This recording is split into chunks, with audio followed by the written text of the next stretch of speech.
Okay, let's repeat again the two concepts we just learned. Absolute and relative uncertainty. Absolute uncertainty tells us the range of your measurement. For example, in this case, burette reading 12.35 plus minus 0.02 milliliter. That's the absolute uncertainty. That means the highest number of the true number can go 12.37, and the lowest number, the measurement can go to 12.33. That's the range of the true number. You can also express this by relative uncertainty. Relative uncertainty calculation, you just divided the absolute uncertainty by the measured numbers. You got a ratio. This one, no unit. There's no unit for that. You can also use the percent relative uncertainty. You just time 100 for the relative uncertainty. You got percent relative uncertainty. That's the two uncertainty usually we like to use. With that in mind, we can go to the last part of this chapter. Propagation of uncertainty. Recall the first question in this chapter we discussed. We want to check the density of this mineral. We already knew the mass. We already knew the volume. We know mass over volume equals the density. That's why we have this formula. Top is the mass, bottom is the volume. However, it's easy to calculate the density value. It's easy to find the significant figures by the rule we just learned. How can we get the uncertainty of the density? Most experiments require arithmetic operations on several numbers, each of which has random errors. For example, you're going to weigh samples, and you have an initial reading, you have a final reading. And the real mass is the difference between this reading that related to a subtraction. In last example we mentioned, you got the mass, you got the volume, you want to get the density. That's related to division. That's why the operation related to many calculations, many equations. The uncertainty of the final result is not just simply the sum of individual errors, because random error means some error is positive and some other error is negative. If you measure that many times, the chance of the positive and the negative error is almost equal. That results in some cancellation of the overall error. There are several propagation error equations to calculate the error associated with the combined value. But there are one very important thing I want to remind everyone. For random error and for systematic error, they are different. Why? For random error, they have a same chance, have a positive and negative errors. But for systematic error, it's reproducible, means it's always have the same direction. Positive is always positive, negative is always negative. We are going to discuss these two things separately in following part. This is a summary of the rules for propagation of uncertainty for random errors. If your function operation is the addition or subtraction, you are going to follow first equation. The absolute uncertainty of your overall number equals square root of the sum of the square of absolute uncertainty of each operation.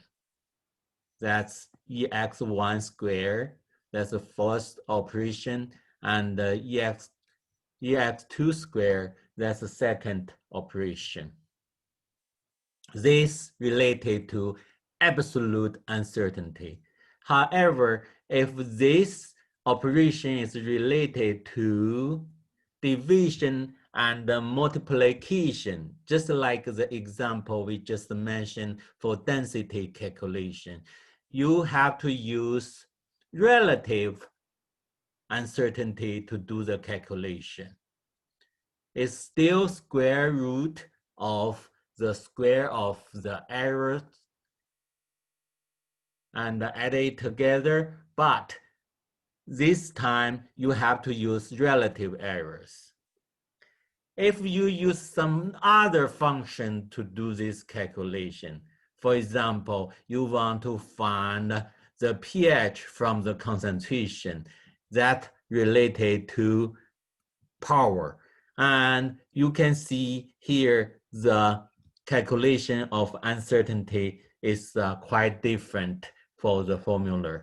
And if you use other formula, for example, the natural log, you can use this equation and you calculate the overall uncertainty that equal absolute uncertainty divided by the absolute value. It's quite different. We have to keep that in mind. Don't mess up. Again, it's not just simply add the uncertainty together. And you may ask, sometimes I will do the lab with multiple steps, right? And that might be a mixture of addition, subtraction, division, multiplication, or even power exponential. How can we do with that case? We just use the rule we learned in middle school, and we use the operation rules and follow the algebraic rules, operation order to do this calculation. If that's a plus addition or a subtraction, you just use the first one. For example, I give just simple example. For example, your answer D equal y1 minus y2 divided by x1 minus x2, and follow the operation orders. You have to do this calculation, then do this calculation. When you do this calculation, the subtraction calculation y1 minus y2, you need to use the addition subtraction. Same as for x1 minus x2, you have to do with the addition subtraction too. After that, when you do division, you need to follow the division rule. For example, you are going to calculate the number with 3 operations. First two is addition. Last one is subtraction. 1.76 plus 1.89 minus 0.59. The absolute value you got is 3.06. All the 3 operations, addition, subtraction, you just follow the addition, subtraction rule and got the answer. The answer should be 0.041. It's not simply add the 3 uncertainty together. 0.03 squared plus 0.02 squared plus 0.02 squared, added together, got the square root, and you got 0.041. one thing I want to remind everyone, because we are going to talk about uncertainty, we talk about the errors, means that number is the uncertain number. When you do the signaling figures, do not keep more than 2 digits. Keep 1 digit is okay. And sometimes if you like, you can keep 2 digits. But if you do that like 0.04114, 4 is not necessary. You can keep as 0.041 and or 0.04. That's important. For any errors, for any deviations, make sure no more than 2 signaling figures. This is another example we are going to talk about in real analytical operations. We use the burette to deliver a solution. The difference between final and initial reading is shown here. Final reading is 17.88. Initial reading is 0.05. The difference is your volume you delivered. 17.88 minus 0.05 equals 17.83. In your reading, we knew the uncertainty for every reading is 0.02. The question is, what will be the uncertainty for your final volume? The real calculation behind this is the subtraction, right? You have to use subtraction rule. That is the absolute uncertain square, or you can use 2 times 0.02 square and give a square root.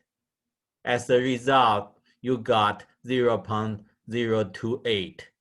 If you keep 1 digit, you got 0.03. It's interesting, when you do this calculation, as you can see, we just use the uncertainty of each reading. There's nothing to do with the real volume 17.88 or 0.05. What does that mean?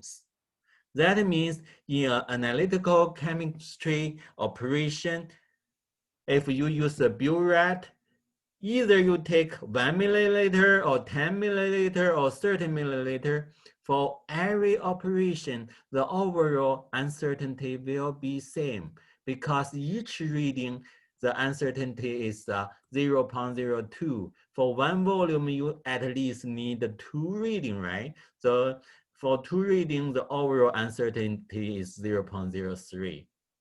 So that means 1 milliliter volume is 0.03 uncertainty. If you release 10 milliliter, it's also 0.03.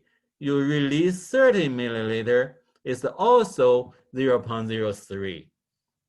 What that means? If you have same uncertainty, the relative uncertainty will be quite different.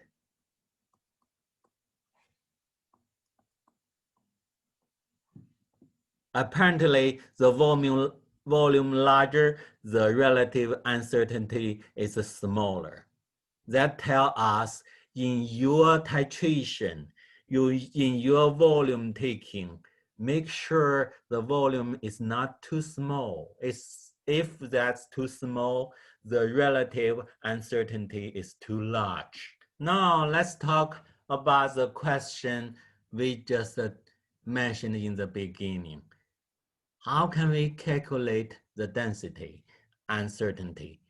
And the second question, because this is a division, that means we have to use the relative uncertainty and give the square of each of measurement and give a sum and a square root.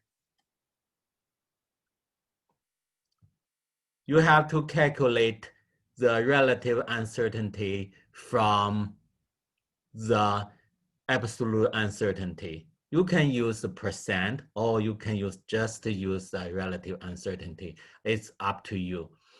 If you use percent, for first formula is 0.02 divided by 4.635 times 100. That will be this 0.00431 times 100. That will be 0.0431. For second operation is 0.05 divided by 1.13 times 100. It will equal 0.0442 times 100. That will be 4.42. Usually in the middle of the calculation, we keep one more digit of significant figures. In the end, we need to keep 2 or 1 digit, right? So that's why in the middle, we keep 3 digits. Then we put this number into this formula to do the calculation. This case, we use relative uncertainty, or you can use percent relative uncertainty. If you use percent relative uncertainty, it's 0.0431 square plus 0.442 square, which is equal 4.4. You got the percent relative uncertainty or relative uncertainty here. Relative uncertainty is 0.044. Percent relative uncertainty is 4.4. Then you can return to the original question. You can find the absolute uncertainty here. So if you use relative uncertainty, that is 0.044 times the absolute value, which is 4.10, right? You got the absolute uncertainty is 0.18. If you use the percent, same number, all you need to do is 4.4 times 4.10 divided by 100. You got exact same number, 0.18. That's how can we calculate the uncertainty for a chemical operation. This is a common operation in a chemical lab. You prepare a solution. You dilute 8.46 milliliter of 28.0 weight percent ammonium to 500 mils. Then you got 0.25 molar ammonia solution. You knew this solution has a density 0.899. Question is, what will be the uncertainty for this operation? Because each step will have uncertainty. For dilution, it's 0.04 mils for the volume. For the percent of this ammonia is 0.5. For the volumetric flux is 0.2. And there's one more number you're going to use, the molar mass. Molar mass is more accurate. There is the uncertainty, but that's very small. In this case, we can ignore that. How can we calculate this question?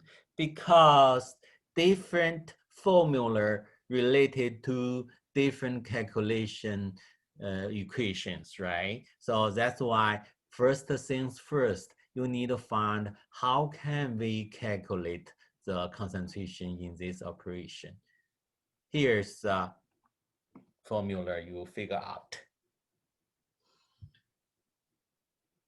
8.46 milliliter is the volume of the solution. You have to change that to moles. 500 mils is the volume. You have to change that to liter. Mole over liter, that's your molarity, right?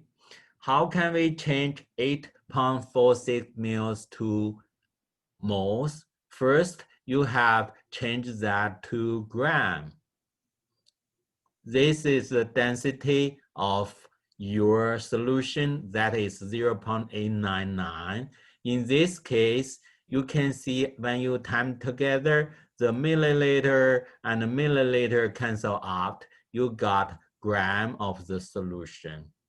But that's a gram of solution. We need the gram of ammonia. How can we got gram of ammonia? You knew the percent of the ammonia is 28%. And also you knew this is a weight percentage. That means gram over gram. So in that case, you times the percentage, the gram of solution cancel out, you got gram of ammonia. Here's the last step. You need to change gram of ammonium divided by the molar mass got the mole of ammonium. Gram of ammonium divided the molar mass, which is 17.031 by the gram, cancel out, gram cancel out, you got the mole. Then you divide it by the volume, that's 500 mils. You have to convert mil to liter to get a molar, right? So then that's why you need to times the conversion factors. In that case, mil cancel out. And you check out again. The top will be mole. The bottom will be liter. Mole per liter, that's the molarity. You figure out the formula already. In all the calculation, as you can see, is a multiplication or division. That's why we can follow one formula. We use the relative errors for each calculation. The next step is to calculate the relative errors or percent relative errors, up to you. I use the relative error this time. I did not use the percent. 0.04 divided by 846 is 0.00473. That's the relative error for the volume. The second one is 0.003 divided by 0.899. That's the relative error for density. The third one is 28 to divide it 0.5. That's the uncertainty for the percent of ammonia.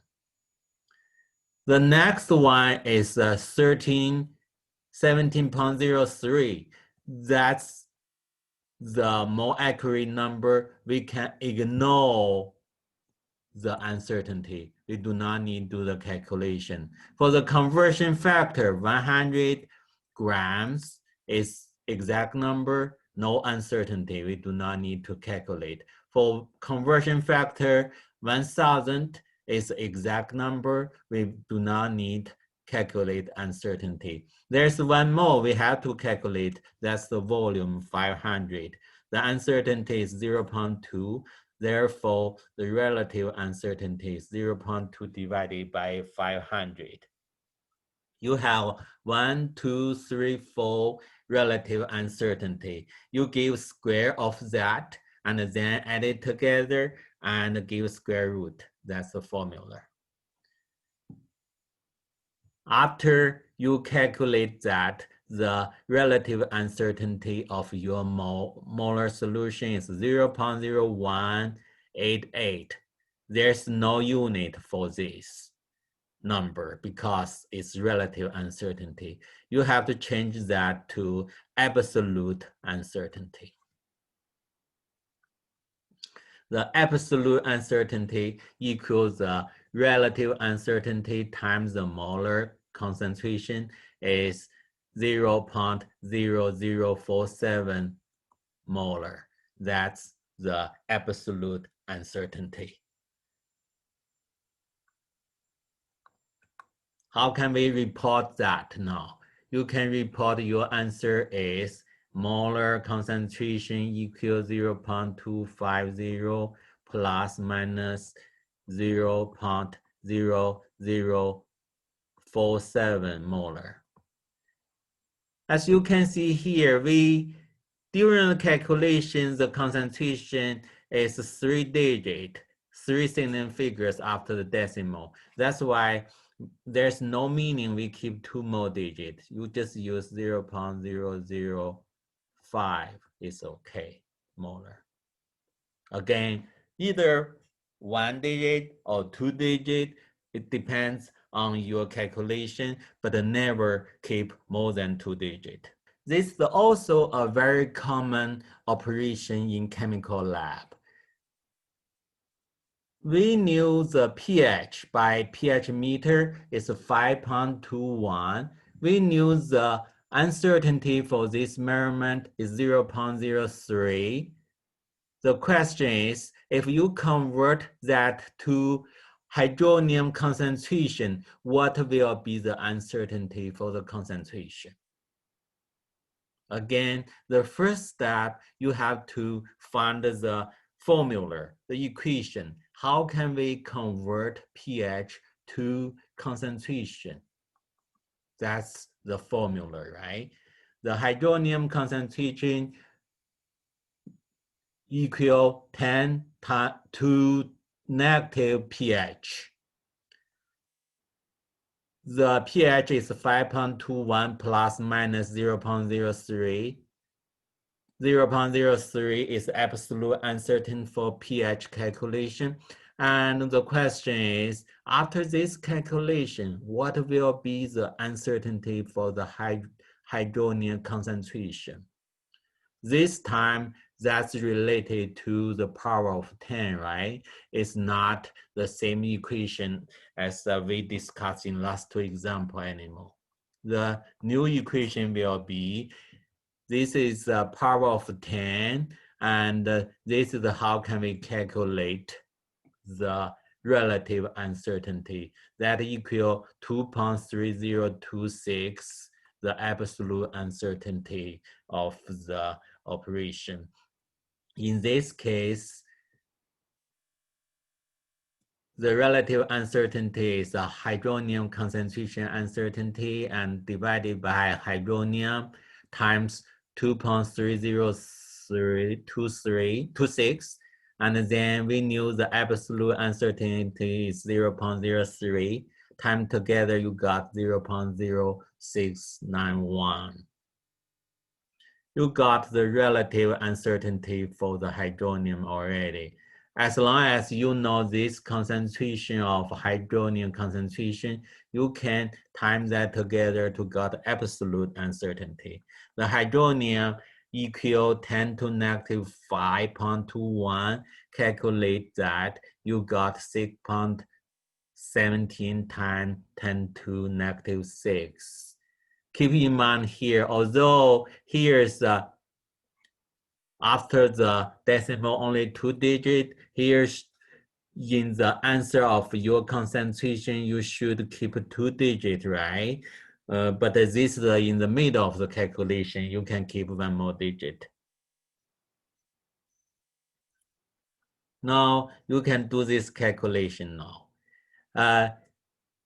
You put the concentration of hydronium into the formula, and you know the relative uncertainty is 0.0691, and you times these two numbers together, that's the absolute uncertainty. And you got 2 digits. Then you combine the absolute value and the uncertainty now. This is the absolute uncertainty, 6.17 times 10 to the next 6. And here, your uncertainty is 10 to the negative 7, right? You have to convert to same scale. Otherwise, you could not combine the two numbers. And if you convert to same scale, it's 0.43 times 10 to the negative 6. So then you combine that, you got this formula. Again, for original calculation, after the decimal, you only 2 digits. That's why you need to keep 2 digits here. If you keep 2 digits, there's no meaning you keep 1 more digit for the uncertainty. You can cancel the 3. You got 6.2 plus minus 6.4 times 10 to the negative 6 molar. For systematic errors, there is another way to do the calculation. For example, a 25 mils of class A volumetric pipette is certified to deliver 25 plus minus 0.03 mils. This time, the 0.03 is a systematic error. It's caused by manufacture problem. For example, if you have a 1 pipette, if it's smaller than the label number is negative 0.003 mils, whatever solution you use that to transfer is always negative 0.003 mils. It's reproducible, it's not random. That's why you cannot simply cancel out the systematic errors. For this kind of systematic errors, how can we calculate the uncertainty? Suppose you use this burette, you use this pipette to take 5 times or 4 times in this case the solution, and how many volume you got?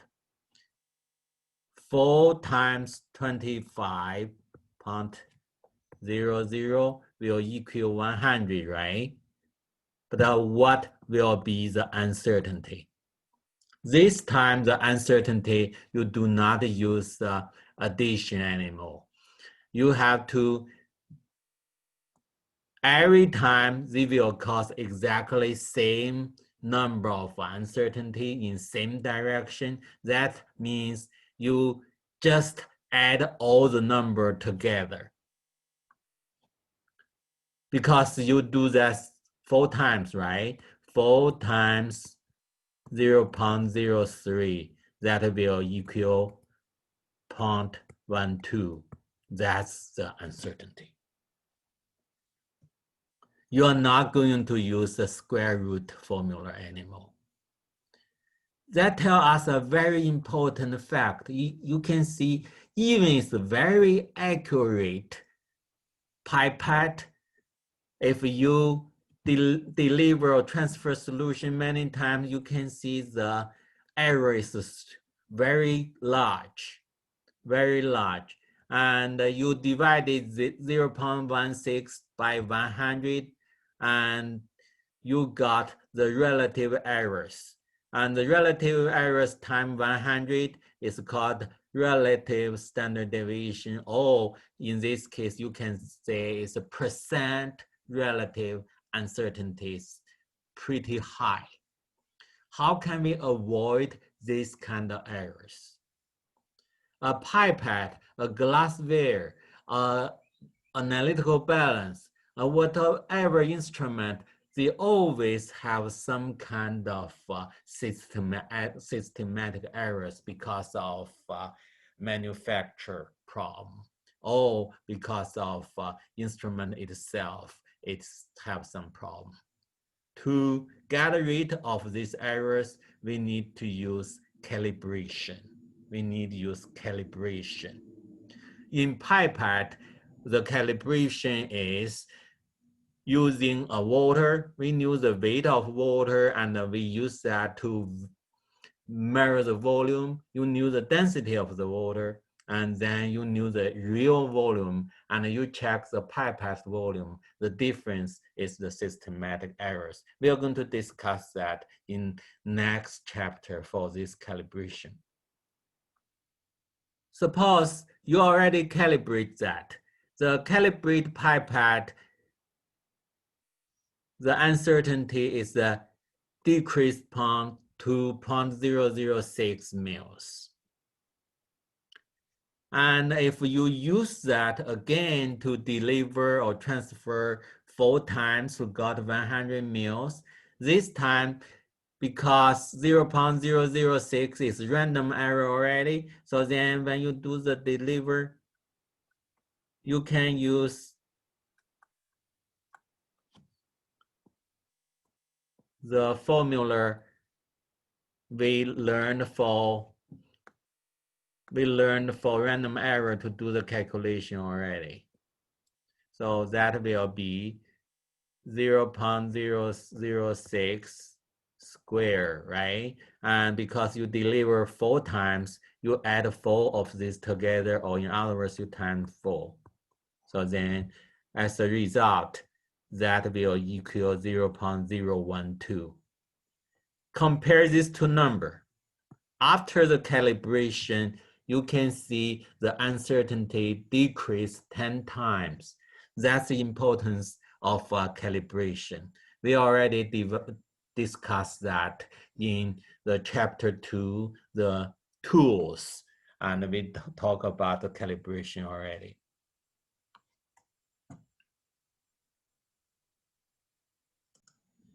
Another very common systematic error comes from the atomic mass. When you use that to calculate the molar mass, calculate the concentration, you have to consider that. Why that's a systematic errors? Use the oxygen as an example. Because in nature, you have isotope of the oxygen. You have oxygen 16 and you have oxygen 15 and so on. And in the end, actually, the uncertainty of the oxygen is this number, between 15.99903 to 15.99977. Although those uncertainty might be a little bit different, but from the table we learned in our textbook, and then we knew this is a common uncertainty for oxygen, 0.0004. Again, this is systematic errors, not random errors. As a result, when we use that for the molar mass calculation of the oxygen, because you have 2 oxygen, right? So typically it's a 15.99988 times 2.